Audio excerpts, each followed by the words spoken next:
इजहार हुआ, हमें भी प्यार हुआ, मुलाकात की है घड़ी अब आए आए नींद मेरी। बात है आइंस्टीन बाबा का। आइंस्टीन साहब ने प्रपोज किया था, इजहार किया था। किसको इजहार किया था, इस पूरा वीडियो में हम लोग उसी के बारे में चर्चा करने वाले हैं। तो आज जो हम लोग पढ़ेंगे वो पढ़ेंगे Einstein theory of specific heat of solid. Solid की स्पेसिफिक हीट का जो आइंस्टीन का जो थ्योरी था उसको आज हम लोग पढ़ने वाले हैं। तो विनोबा भावे यूनिवर्सिटी हमारा जो है उसमें इसका जो सवाल पूछा गया है वो कुछ इस तरह से पूछा गया है कि what are the assumptions of Einstein theory.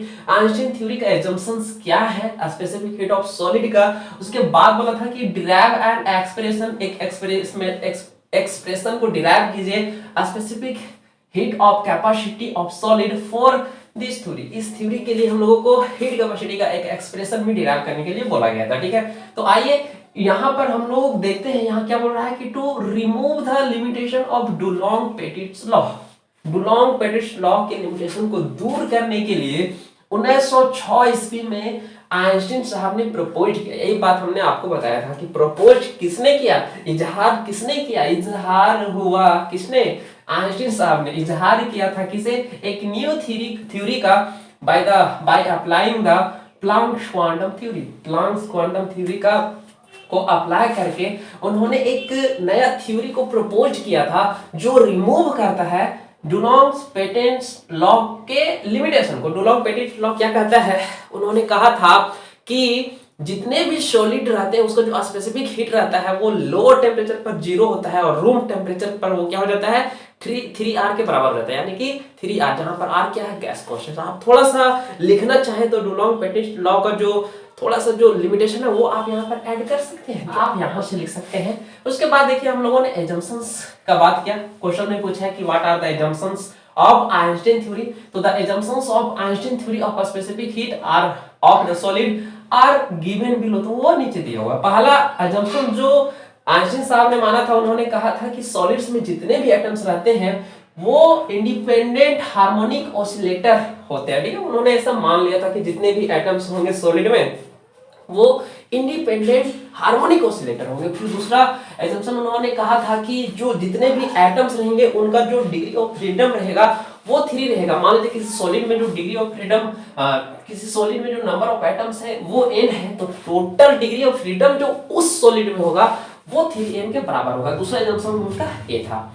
तीसरा एजम्पशन उन्होंने कहा था कि जितने भी एटम्स रहेंगे या ऑसिलेटर्स रहेंगे वो सेम फ्रीक्वेंसी से, सेम नेचुरल फ्रीक्वेंसी न्यू से वाइब्रेट करेंगे। ठीक है, और जो एनर्जी रहेगा ईच ऑसिलेटर का वो आपका NH न्यू के बराबर होगा, जहां पर n जो है हमारा इंटीजर है 0 1 2 3 डॉट डॉट डॉट। ठीक है, उसके बाद 4 नंबर एजम्पशन उन्होंने कहा था कि जो एनर्जी स्पेक्ट्रम होगा हार्मोनिक ऑसिलेटर का वो कंटीन्यूअस नहीं होगा बट डिस्क्रीट होगा। कैसे होगा, डिस्क्रीट होगा। और उसको हम लोग इस तरह से लिख सकते हैं, एनर्जी को हम लोग मान लिए स्मॉल u, यहाँ पर NH new plus half H new. ठीक है, यहाँ से हम लोग कॉमन लेंगे, H न्यू यहाँ भी है, यहाँ भी है, तो यहाँ पर n बच जाएगा, यहाँ पर हाफ बच जाएगा और H न्यू हो जाएगा हमारा कॉमन। तो ये था एजम्पशंस। अब इसके बाद हम लोग मैक्सवेल डिस्ट्रीब्यूशन लॉ का प्रयोग करेंगे, u का वैल्यू पुट करेंगे, छोटा सा इंटरेस्टिंग सा और मजेदार सा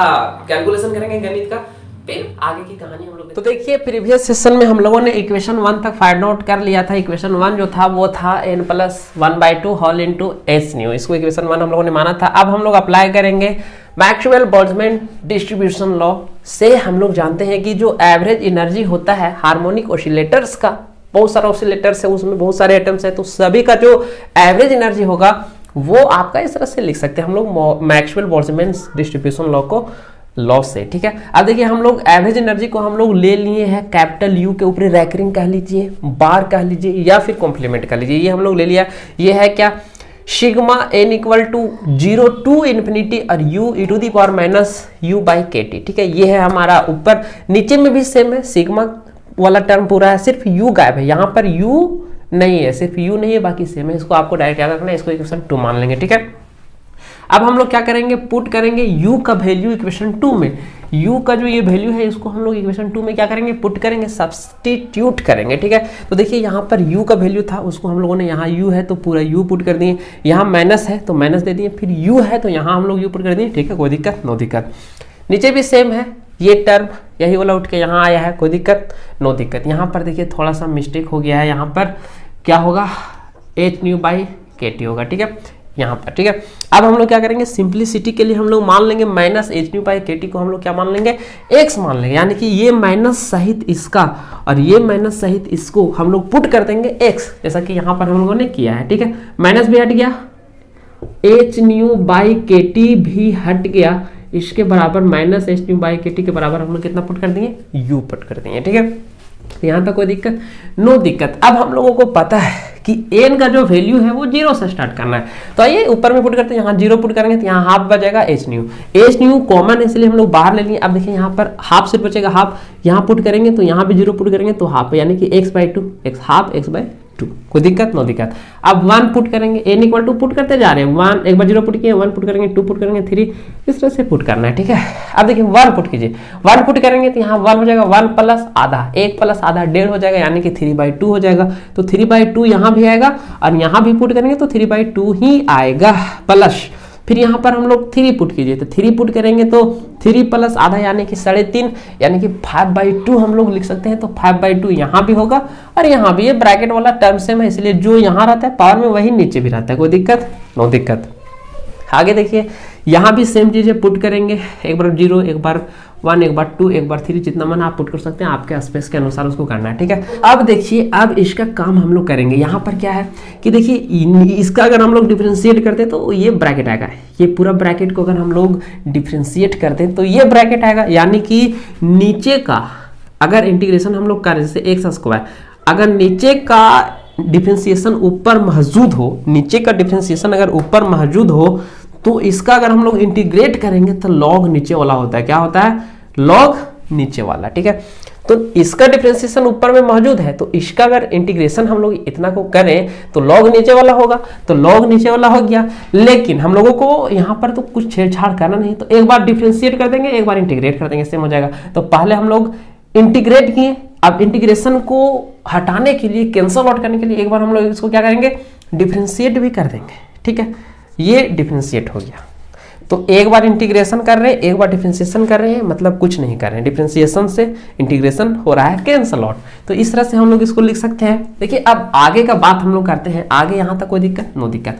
अब यहाँ पर हम लोग कॉमन लेंगे इसको, अब इसको कॉमन ले लेते हैं। यहाँ पर है कितना, 1 प्लस आधा है। ठीक है, और यहाँ कितना है, 2 प्लस आधा है। ठीक है, यानी कि ये है 1.5, ये है 2.5, उसके बाद और होगा। ठीक है, अब यहाँ से हम लोग इसको कॉमन लिए, आधा वाला कॉमन लिए, ये बाहर जाएगा तो यहाँ कितना बचेगा 1, ये आधा बाहर जाएगा कितना बचेगा 2, x है सब में, x भी रहेगा। तो ये इस तरह करके हम लोग इसको आगे हम लोग कंसिडर किए। ठीक है, कोई दिक्कत नो दिक्कत। अब आपको पता होगा log a इंटू बी क्या होता है, log a प्लस बी। तो यहाँ पर देखिए log a इंटू बी, तो log a plus log b, तो हम लोग इसको लिख दिए हैं। इसके आगे की कहानी भी हम लोग इधर मिटा के करेंगे। इस सेशन में हम लोगों ने इक्वेशन 3 तक फाइंड आउट कर लिया था, जो इस प्रकार से था। अब हम लोग क्या करेंगे कि हम लोग जानते हैं कि log अगर रहेगा 1 प्लस e का पावर x प्लस e का power 2x plus dot dot dot, तो इसको हम लोग लिख सकते हैं माइनस log e का पावर 1 माइनस e का पावर x। इसको इक्वेशन 4 हम लोग मानेंगे। 4 का इस्तेमाल हम लोग 3 में कर देंगे, इसका वैल्यू इसमें पुट कर देंगे जाके, तो पुट कर दिए हम लोग यहाँ पर कुछ इस तरह से। अब क्या है, आपको पता होगा कि e का पावर x है log, सॉरी इस तरह का रहेगा log, अगर e का पावर कुछ है, मान लीजिए कि e का पावर 2 है और नीचे में e है, तो e का पावर 2 को हम लोग बाहर ले सकते हैं और ये हो जाएगा हमारा log e और बेस e। इसका वैल्यू होता है कितना 1, यानी कि कितना बचेगा, सिर्फ 2 बचेगा। तो यही प्रोसेस अभी हम लोगों ने यहाँ पर भी इस्तेमाल किया है। देखिए यहाँ पर है log a का पावर x/2, तो यहाँ पर x/2 को बाहर लेंगे तो x/2 और यहाँ बचेगा log a का e, सिर्फ log e बचेगा, नीचे में भी log e मतलब e। ठीक है, अब इसका वैल्यू हो जाएगा 1, बचेगा कितना x/2। अब ये प्रोसेस हम लोग अपना किए और ये d को अंदर ले गए, यहाँ x/2 बचा, इस ये 1 हो गया। इसको डिफरेंशिएट करेंगे x के रिस्पेक्ट में, यहाँ माइनस है, माइनस हो गया, माइनस यहाँ पर पुट करने के बाद अब ये d log 1 माइनस e का पावर x ये ठीक है, एज इट इज, नो दिक्कत। आगे हम लोग बढ़ते हैं। यहाँ पर देखिए एंगल कुछ और है, लॉग का पावर कुछ और है, तो यहाँ पर उसी को टर्म में हमको लाना पड़ेगा, यानी कि हमको यहाँ लाना पड़ेगा 1 माइनस ई का पावर x। तो फिर इसका डिफ्रेंसिएशन भी हम लोगों को करना पड़ेगा कुछ इस तरह से। इसका डिफ्रेंसिएशन हम लोग करेंगे 1 माइनस ई का पावर x, और ये हो जाएगा dx, यानी कि इससे डिवाइड इससे मल्टीप्लाई, नो फर्क, ठीक है। तो देखिए अब यहाँ पर क्या है, लॉग कुछ भी रहेगा यहाँ पर, और अगर उसी के रिस्पेक्ट में करेंगे तो 1 बाई में चला जाएगा, तो 1 बाई में चला गया। अब इसका देखिए x के रिस्पेक्ट में इसको करेंगे तो 0 होगा, और इसको करेंगे तो इसका डिफरेंशिएशन क्या होता है, सेम होता है। क्या होता है, लॉग मतलब एक्सपोनेंशियल का पावर कुछ भी रहेगा सिर्फ वही रहेगा, बस अगर कांस्टेंट है कुछ तो उसको हम लोग मल्टीप्लाई में कर देते हैं, ठीक है। तो ये था कुछ इस तरह का। यहाँ पर आ गया, देखिए ये माइनस मिला के इसको प्लस कर देगा, ऊपर में जाएगा ई का पावर x, नीचे में 1 माइनस ई का पावर x। अब क्या करेंगे, अपने मन से ई का पावर x से डिवाइड कर देंगे न्यूमरेटर और डिनोमिनेटर दोनों को, ठीक है। न्यूमरेटर डिनोमिनेटर को डिवाइड करने को देखिए, यहाँ पर ये इससे मर जाएगा तो 1 हो जाएगा, यहाँ पर 1 अपॉन में हो जाएगा, यहाँ भी मर जाएगा तो ये 1 हो जाएगा। अब इसको हम लोग ऊपर लेंगे, 1 a का पावर n है तो इसको हम लोग लिख सकते हैं, बच्चा क्लास में हम लोग पढ़े हैं कि नीचे रहेगा तो पावर ऊपर माइनस में जाएगा, तो ये हम लोग ऊपर में यहाँ माइनस है, क्या है माइनस हम लोग दे दिए हैं, ठीक है। अब रिटर्न करेंगे इसको, हम लोग पुट किए थे x का वैल्यू सिंप्लिसिटी के लिए, यहाँ पर देखिए माइनस है, यहाँ भी माइनस, तो माइनस माइनस क्या हो जाएगा, प्लस हो जाएगा। क्या हो जाएगा, प्लस हो जाएगा। यहाँ पर है माइनस तो ये माइनस है, ये माइनस प्लस हो जाएगा एच न्यू अपॉन में के टी, ठीक है, कोई दिक्कत नो दिक्कत। अब देखिए इस एच न्यू को इसको भी देंगे और इस एच न्यू को इसको भी हम लोग देने वाले हैं, तो कुछ इस प्रकार से आएगा। अब देखिए यहाँ पर जो ये पहला टर्म है, the first term of the equation 5 is called 0 point energy, ये 0 पॉइंट एनर्जी कहलाता है। और यहाँ पर टेम्परेचर देखिए, इसमें टेम्परेचर का टर्म है लेकिन इसमें टेम्परेचर का टर्म नहीं है, यानी कि ये इंडिपेंडेंट है, किससे, टेम्परेचर से इंडिपेंडेंट है। इसका मतलब क्या कि लो टेम्परेचर में जो स्पेसिफिक हीट रहता है सॉलिड का, वो टेम्परेचर पर डिपेंड ही नहीं करता, और अगर डिपेंड नहीं करता है तो वाइब्रेशनल एनर्जी जो होगा वो एब्सोल्यूट 0 पर 0 नहीं होगा, ठीक है, एब्सोल्यूट 0 टेम्परेचर पर 0 नहीं होगा। तो यहाँ तक इक्वेशन 5 तक हम लोगों ने निकाल लिया है। चलिए आगे की प्रोसेस थोड़ा सा हम लोग बचे उसको हम लोग देख लेते हैं। देखिए आगे की प्रोसेस में हम लोगों को क्या पता है, हम लोगों को U कॉम्प्लीमेंट यानी कि जो एवरेज एनर्जी है सभी ऑसिलेटर का वो मिल चुका है। अब हम लोग टोटल एनर्जी का बात करें एन ऑसिलेटर्स का, तो हम लोग उसको लिख सकते हैं 3n जो था उसका डिग्री ऑफ फ्रीडम था, उसको मल्टीप्लाई कर देंगे हम लोग किससे, जो एवरेज एनर्जी है उसको, ठीक है, तो टोटल मिल जाएगा। अब यहाँ से देखिए ये इसको भी दे देंगे और ये इसको भी दे देंगे, तो यहाँ पर 3n h न्यू हो जाएगा और यहाँ 3n h न्यू के साथ मल्टीप्लाई होगा, कोई दिक्कत नो दिक्कत। हम लोग जानते हैं कि स्पेसिफिक हीट जो होता है एट कॉन्स्टेंट वॉल्यूम वो इस तरह से होता है, Cv जो होता है वो du अपॉन dt। अब u का वैल्यू हम लोग ये निकाल चुके हैं, ये हमारा u का वैल्यू, अब इसको हम लोग यहाँ पर पुट कर देंगे। अब इसको हम लोग फिर सेपरेट कर देंगे, डिफरेंशिएट करेंगे, तो देखिए क्या होगा, ये t के रिस्पेक्ट में डिफरेंशिएशन हो रहा है, इसमें कहीं t है नहीं, तो ये पूरा क्या हो जाएगा, 0 हो जाएगा। अब यहाँ देखिए यहाँ पर कांस्टेंट हमारा क्या है, 3n h न्यू कांस्टेंट है, तो उसको हम लोग बाहर ले लिए, यहाँ 1 अपॉन e का पावर जो है h nu by K T minus 1, ये हमारा इसमें t है, तो ये हमारा क्या होगा, वेरिएबल होगा, इसके रिस्पेक्ट में हम लोग डिफरेंशिएट कर रहे हैं। तो देखिए अब यहाँ पर आपको पता होगा u इंटू भी का डिफरेंशिएशन होता गया, तो ये जो होता है v को हम लोग छोड़ते हैं u का डिफरेंशिएशन प्लस, उसके बाद माइनस होता है, सॉरी माइनस, फिर u को छोड़ते हैं v का डिफरेंशिएशन और नीचे जो रहता है उसका स्क्वायर हम लोग कर देते हैं, ठीक है।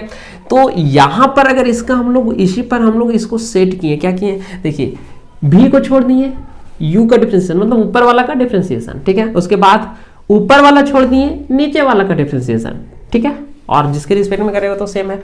अब देखिए ये 1 है, अब 1 का डिफरेंशिएशन 0 होगा t के रिस्पेक्ट में, तो ये पूरा टर्म क्या हो जाएगा, 0 हो जाएगा। बात इधर का कर लेते हैं हम, तो इधर में देखिए डिफरेंशिएशन हम लोग इसका करें तो एक बार इसका करेंगे, तो यहाँ पर देखिए इसका होगा e to the power h nu by K T और 1 का हो जाएगा 0, यहाँ 0 हम लोग माइनस में लिख सकते हैं, नहीं भी लिखेंगे कोई दिक्कत नहीं है। उसके बाद एंगल तो सेम नहीं था, तो एंगल का फिर से करेंगे, तो देखिए h न्यू के बाहर है, t का करेंगे तो t स्क्वायर होगा, माइनस में कहा कि नीचे है तो ऊपर जाएगा तो माइनस में आएगा, इतना आएगा, ठीक है। अब देखिए ये माइनस माइनस क्या हो जाएगा, प्लस हो जाएगा, और ये हमारा बच गया है, इसको नहीं लिखे, थोड़ा खराब लगता है देखने में, ये ठीक है, ठीक है। उसके बाद नीचे का होल स्क्वायर हम लोग कर चुके हैं, नीचे वाला का होल स्क्वायर भी का होल स्क्वायर, ठीक है। अब देखिए यहाँ पर 0 हम लोग रिमूव करेंगे, 3h न्यू, इसको यहाँ पर देखिए h न्यू, यहाँ भी h न्यू, यहाँ भी, यहाँ भी। अगर हम लोग नीचे में यहाँ पर अपने से k डिवाइड k मल्टीप्लाई करते तो यहाँ पर k आ जाएगा, देखिए आ गया, और नीचे में कर देंगे तो k स्क्वायर हो जाएगा, यानी कि फिर इसका होल स्क्वायर हम लोग लिख सकते हैं। तो कुछ इस तरह से हमको यहाँ से मिल गया है क्या, CV का वैल्यू। अभी थोड़ा सा आगे हम लोग और इसका बात करेंगे। अभी h न्यू बाई k को हम लोग मान लेते हैं थीटा e, जो आइंस्टीन टेम्परेचर भी कहलाता है। क्या कहलाता है? आइंस्टीन टेम्परेचर कहलाता है, ठीक है। अब इसका वैल्यू हम लोग वहां पर पुट करते हैं, यहाँ से जो CV होगा वो आएगा 3n k, ठीक है, और यहाँ पर हो जाएगा थीटा e बाई नीचे में t का होल स्क्वायर, इसको हम लोग मान लिए हैं तो इसको हम लोग लिख देंगे। उसके बाद इधर रहने दीजिए, इधर हम लोग क्या करते हैं, e यहाँ भी है h न्यू बाई k, तो उसको भी हम लोग लिख सकते हैं थीटा e बाई में क्या लिख सकते हैं, t। उसके बाद नीचे में बात कर लेते हैं, तो यहाँ भी लिख सकते हैं थीटा e बाई में क्या लिख देंगे, t -1 और इसका होल स्क्वायर। तो ये है हमारा expression for specific heat of solid according to Einstein theory of, Einstein की थ्योरी के अनुसार, ठीक है। हाँ लिख देंगे क्या, this is required relation, this is required expression, ठीक है, expression, this is required expression for specific heat of solid according to Einstein theory, ठीक है। आइंस्टाइन थ्योरी के अनुसार जो स्पेसिफिक हीट का जो फार्मूला है वो ये, इसका बस स्पेशल केसेस बचता है, तो स्पेशल केसेस हम लोग नेक्स्ट सेकंड वीडियो में देख लेते हैं। धन्यवाद।